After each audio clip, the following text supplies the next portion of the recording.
Hey everybody, it's Chris. It's time to start ranking Druid subclasses. So what I do with these videos is I go through each level that you get subclass features and I give them a star ranking from 1 through 5, 3 being average, 5 being great, 1 being terrible, and I basically rank them compared to the other subclasses that exist for the same class. And with Druid, we're going to start with Circle of the Land. This is the core subclass. So if you're just playing with core rules, this is the only subclass for Druids. And I don't see a whole lot of Circle of the Land played. In 2014, I thought they were pretty weak, but they did improve in 2024. So let's see how much. And basically, this is a very traditional, kind of stereotypical Druid. It says, celebrate connection to the natural world. The Circle of the Land comprises mystics and sages who safeguard ancient knowledge and rites. These Druids meet within sacred circles of trees or standing stones to whisper primal secrets in Druidic. The Circle's wisest members preside as the chief priests of their communities. So very stereotypical, I'd say, as far as Druids go. So we're going to start with level 3. And let's start with the spells. So this is kind of, I'd say, the feature that draws attention with the new 2024 rules. So we'll bring it up on screen. I cannot bring the whole thing up on screen because it's pretty big. But I'm going to read the beginning here. So it says at level 3, whenever you finish a long rest, you choose one type of land: arid, polar, temperate, or tropical. Consult the table below that corresponds to the chosen type, and you have the spells listed for your Druid level and lower prepared. We have Arid, Polar, Temperate, and Tropical, and we have 4 lists of spells. You will not have all these spells, right? You only have the spells that you chose at the beginning of the day after your long rest was completed. They will be automatically prepared, but you can switch them out. So I guess if you know that you're going to need one of these spells in the following day, you can adjust your decision. I kind of think that with a Land Druid, I would probably just pick the selection of spells that I thought was the best, and I'd probably stick with them 90% of the time. So I wonder how much more valuable this is than just having a single list that you get as you level up, like Moon Druids or Sea Druids do. I don't know that it's a huge amount more powerful than that. If you could switch these out using your Wild Shape or something, now that would be very interesting, like as a magic action. But starting at the beginning of the day after a long rest, and then you basically have it till the next time you take a long rest, I think you're probably, unless there's a reason you think you need one of these spells specifically, it's probably just a case of you picking the one you thought was best. So let's see which one is best. We start with Arid, and at level 3 you're going to get Blur, Burning Hands, and Firebolt. And in 2014, I would have been happy to get Firebolt on a Druid because they didn't really have any ranged cantrip options. Now they have Starry Wisp, which I'd say isn't as good as Firebolt. It does a little bit less damage, it has a little bit less range, but it's comparable. And it does a more reliable damage type. It does Radiant instead of Fire. So they're comparable cantrips that do similar things. So I'm not all that excited, and I'm probably taking Starry Wisp with my Druid. Burning Hands I do not consider a good blast spell. It's a very small area cone that does middling damage. And then we have Blur, and Blur is a defensive spell, and I generally like defensive spells, but Blur does take your concentration. It doesn't last very long, and it's going to take your first action in a combat. So, yeah, I'm not big on the level 3 list here. Level 5 we get Fireball, and that's the standout here, and that's why I put it in yellow. Yellow means this is a standout spell. The thing about Fireball is Druids just don't have spells like Fireball. They have area of effect, non-concentration blast, but they tend not to be very good. Fireball is a good one. It's got good range. It covers a good area. It does good damage. It is an iconic spell for a reason. And so really happy to get that with Druid. Now, the thing to remember is if I'm level 5, I have 2 third level slots. And although Druids don't have spells like Fireball, they have great third level spells, like a ton of really good third level spells. So do I want to cast Fireball instead of those spells? Maybe, but I don't think that's a slam dunk at all. And if I'm a higher level, it'll be a little easier to spend those third level slots on Fireball than it will be at fifth level. So that might be a more appealing spell to me, once I get to seventh or ninth level than it is at fifth. But if I am looking to blast, it's a good blast. So I might take Arid for that if that's what I want to do. Blight at 7th level is not a good spell. Blight doesn't do good damage. It covers one target. You can do as much damage to a single target by upcasting Fireball as you can with Blight, except Fireball is going to affect more creatures. I don't see the point of ever casting Blight when Fireball is guaranteed to be on my list. I guess if they're immune to fire, that would maybe, but I still wouldn't cast Blight. We have good spells as a Druid, and they're just better than Blight. Wall of Stone is a good spell, but it is a Druid spell, so I can get it anyways as a Druid. However, I did a signature spells video. I guess I'll link that up above for Druids, where I talked about the good spells for Druids. And I mentioned in that video, I did enough spells that you could fill your entire preparation list as a Druid. And there were tons of fantastic Druid spells I had to leave on the cutting room floor, right? You just can't fit them all. So if you can get a good Druid spell that you would take, and Wall of Stone definitely is, then that does help, because you can take one of those other great Druid spells that you wouldn't otherwise get. So I'm still happy to have Wall of Stone there, but now I see two spells that I want here: Fireball and Wall of Stone. Then we get to Polar, and at 3rd level we're going to get Fog Cloud, Hold Person, and Ray of Frost. Ray of Frost, like Firebolt, I don't think is a big addition here. Hold Person, I am personally not a huge fan of Hold Person. Hold Person, first off, it only works on humanoids. So don't try casting it on a non-humanoid. I was DMing last night when somebody tried casting it on an undead humanoid, so it didn't work. And I reminded them, that doesn't work on non-humanoids. And even if you cast it on a humanoid, if they make their saving throw, nothing happens. But, it does upcast pretty good. You can do an additional target with each casting, but I'm not super excited about getting Hold Person on my list. Now, Fog Cloud, and I'm going to come back to Fog Cloud because I'm going to kind of lump it together here with Sleet Storm. Sleet Storm is at level 5.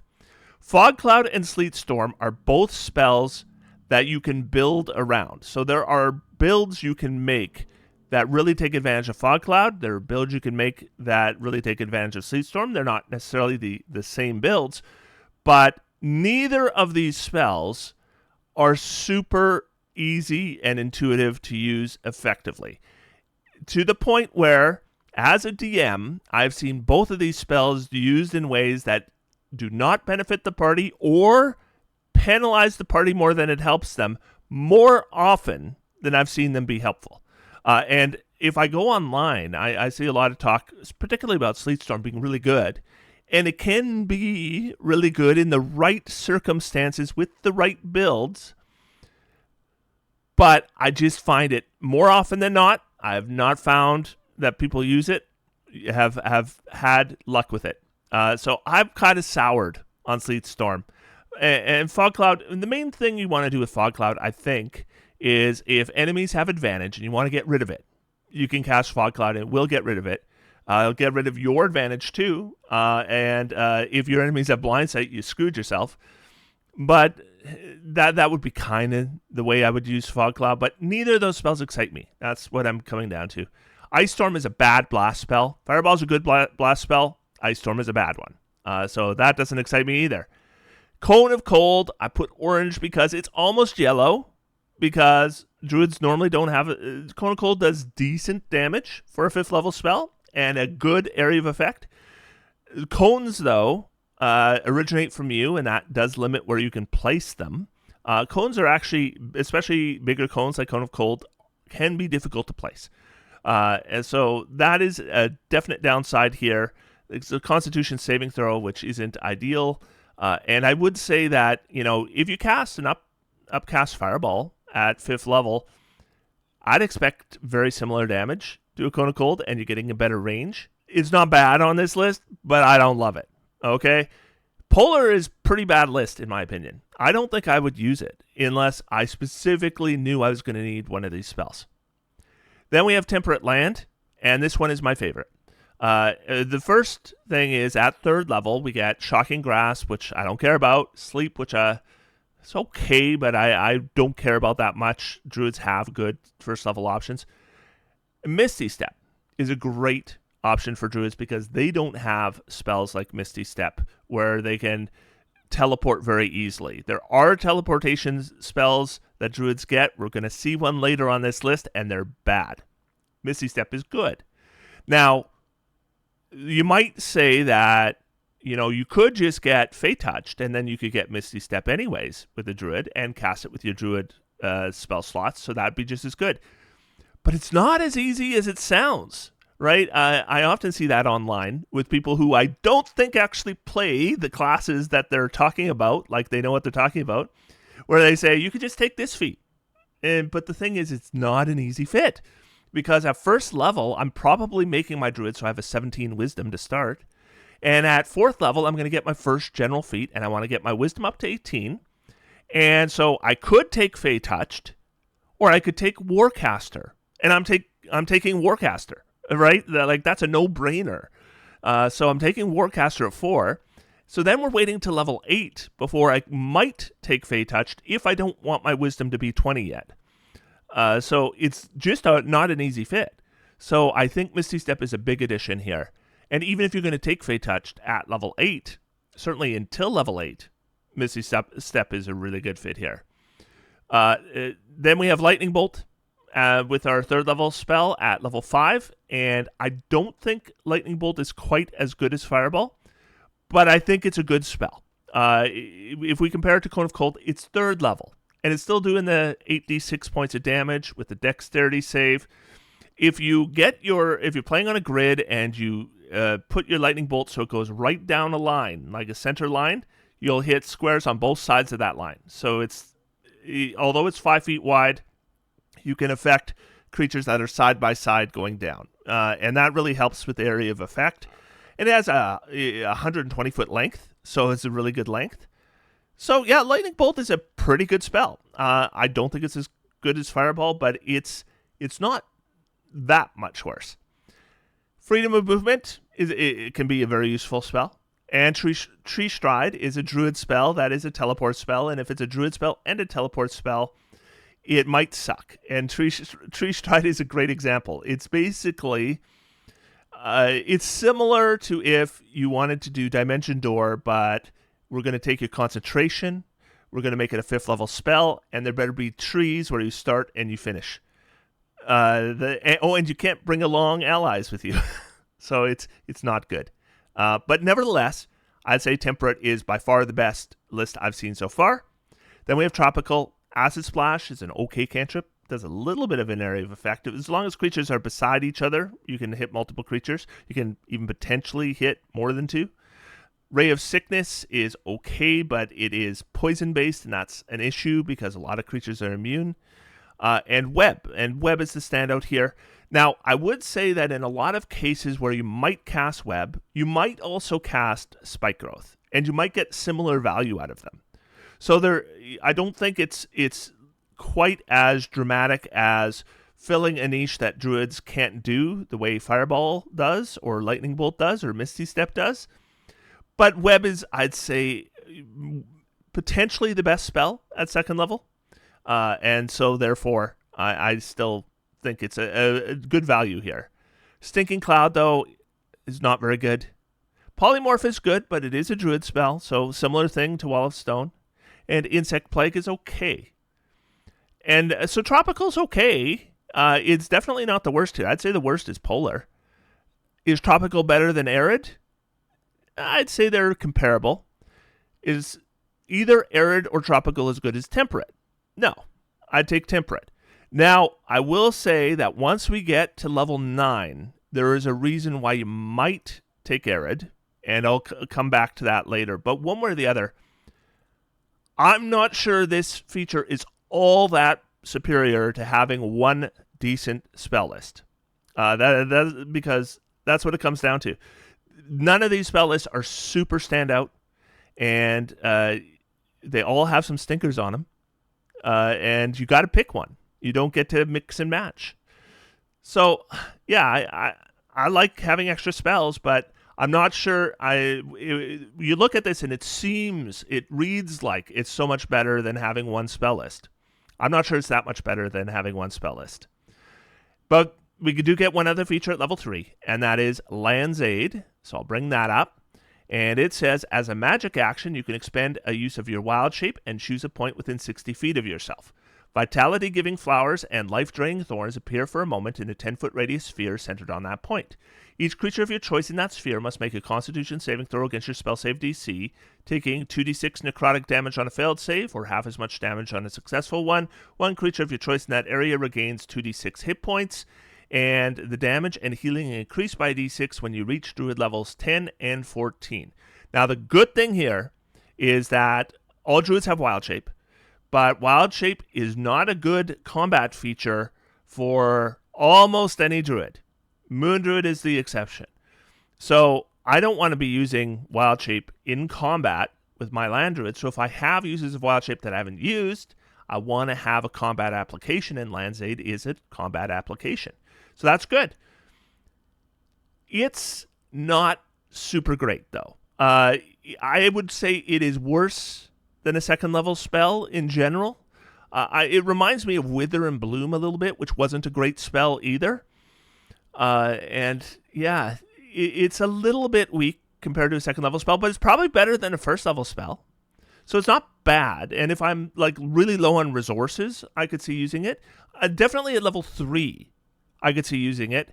One issue I have here is there's scaling, right, when you reach level 10 and 14, but the scaling isn't high, and that is a long time to wait to get some scaling, right? We got to wait till level 10. Level 9, this is doing 2d6 damage and healing 2d6 hit points. I'm not going to use this at level 9. I don't even know if I'd use it at level 5. And so this really needed better scaling. It needed scaling at 5, and then maybe at 10 and 14. Once it does scale at level 10 and 14, I'm not using this anymore. So that D6 is kind of pointless. Yeah, I looked at the other Druid subclasses, and Land is not bad at level 3. And it's better than it used to be.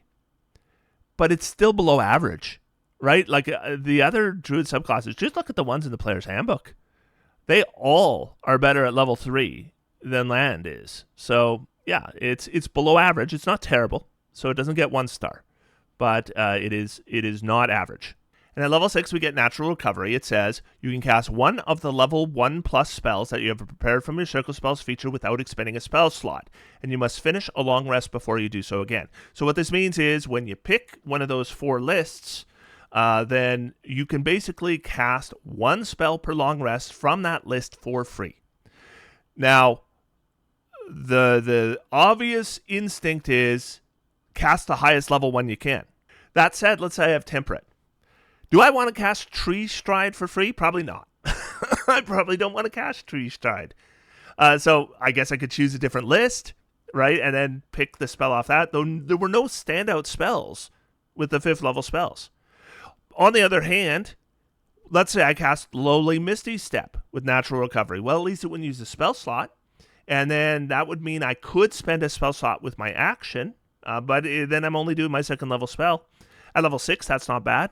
At level 9, I don't know. But it's a free spell. 1 free spell per long rest. It is definitely not as good. It's not even comparable to being able to cast any spell from your Druid prepared spells list.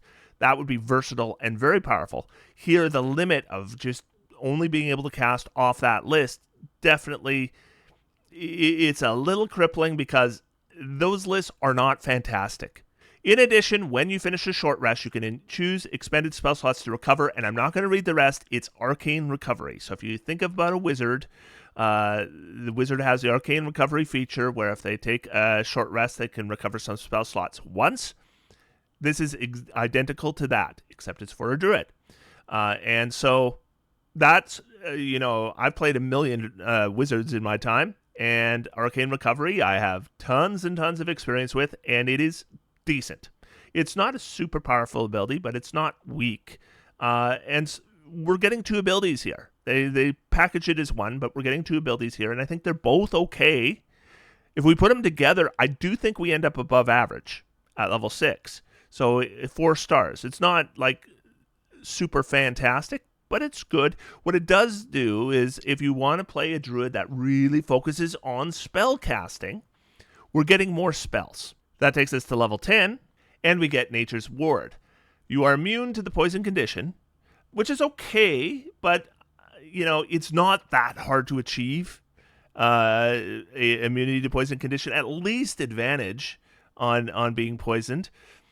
So I don't think that's a huge deal. You can get to the point where everybody in the party is immune to the poison condition pretty much all the time if you have lots of money for material components.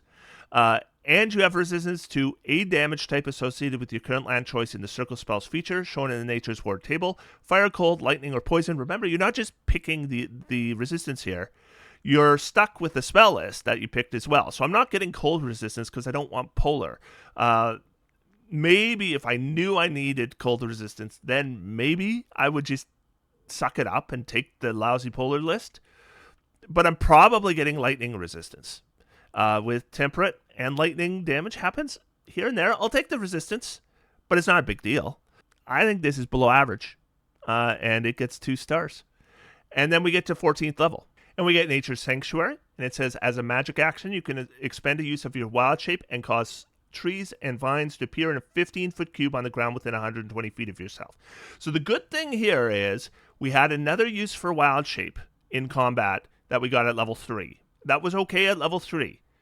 But at level 14, it's terrible. It got terrible probably by 5th level or so. It was getting bad, and it just got worse from there. So we've had a lot of levels here where we can't really use Wild Shape in combat in any effective way. So I'm thrilled to have a way in combat that I can use Wild Shape and for it not to be terrible. This is a magic action, though, so this would be like instead of casting a spell. They last there for 1 minute or until you have the incapacitated condition or die, and you and your allies have half cover while in the area, and your allies gain the current resistance of your Nature's Ward while there. And as a bonus action, you can move the cube up to 60 feet to the ground within 120 feet of yourself. So this is basically what you're doing. You're spending an action. You get a 15-foot cube. That is going to be on a grid. That's 9 squares, right? A 9-foot, 9 squares in one big square. That's small. That is much smaller than, say, a paladin aura. And it's not always easy to get your allies in the paladin aura. Getting your allies in a 15-foot cube, you can get one of them for sure, right? But maybe not yourself, but one person in the cube for sure. Getting 2, you might be able to do. Getting the group, probably not. Now, what they're getting is a +2 to their armor class. That's what half cover would give you, and that's okay. And they're getting 1 resistance. And if you put it on yourself, you don't even get a resistance because you already had that resistance. So it's better to put it on an ally. I'd probably look at putting it on an ally that's maybe in melee or something, or the big target of attacks. So they can get a +2 armor class. I'm not sure that one action to give +2 armor class is that big of a move when you're a 14th level spellcaster. But I do appreciate you at least have another use for your wild shape. That isn't terrible. One thing I don't like is that it's not going to move around with the person you throw it on. You have to use your bonus action to then move it to where they are. And if they move, they might move out of it and then get attacked, and you haven't had your turn yet to catch up the Nature's Sanctuary to them. But this is okay, and I do, like I said, it's going to be a big deal that you can actually use your wild shape in combat again because you have a fair number of uses. Like, you're going to have 3 uses at this point. You're going to get 4 soon enough. Eventually you get to the point where you roll initiative, and if you're out, you get another wild shape, but you're not using wild shape in combat unless you're doing something like this. So you don't need it for utility that much, so it's wasted. So this at least gives you a way to use it that's not wasted. But if I want to do something really impactful on my turn, I'm not using this. I considered 2 stars for this. Honestly, I did give it 3, but I think it scrapes to 3. And if we look at the subclass, it is better than it used to be. There's no question. But we're still at 2 stars at level 3, and that's not a good start. When you look at subclasses, if you're not captured right away, it's hard to take that subclass. Because, even if there are great features later on that excite you, it's tough to wait for them and sit on something that feels underwhelming. And I think it is going to feel underwhelming. As much as this looks exciting, I think in practice, this is not the best list that Druids are going to get.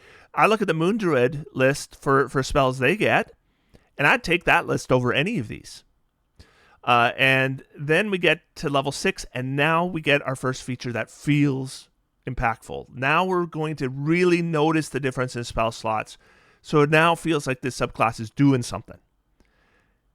Then we get to level 10, and we get a really disappointing feature. And then we get to level 14, and the feature's decent. And so overall, if you get to 14th level, it's not a bad subclass. I'd say it's a little bit below average. But, this is the core subclass. This is the iconic subclass. I would have liked to have seen it, get a 3-star feature at level 3 for sure. I think it really hurts for not having that. If level 3 had been a little better, and I'll tell you what I would have liked to have seen. I would have liked to have seen if this feature allowed you to switch these lists using a wild shape and a magic action. Then I think that would have been really cool, right? So you cast Wall of Stone, and then you're concentrating on it, and then you spend a wild shape and a magic action, and then you switch to a different list, and now you can cast those spells. I don't think that would have been broken, but this would have been really good. This would have been a great feature then. But as it is, it's just a spell list that you've probably just taken the best one for. And I think that's the big miss here with Land Druid, and why we're only getting 2 stars at 3rd level. And why I don't think I just don't see a lot of Land Druids played. And I think the 3rd level not drawing you in is a big part of the problem. But that is Land Druid. And the next Druid we're going to look at is probably the Druid I see the most of. And that is the Moon Druid. So that's 1 week from today. So next Friday, tune in. Thank you so much to my patrons who make this content possible. If you consider supporting this content, click the link in the video description to my Patreon page. And if you didn't enjoy this video, give it a thumbs up. That'll show me. Otherwise, until next time, I'm going to sit back, relax, and have some fun. D&D is for everyone. Thanks, everybody. Talk to you soon.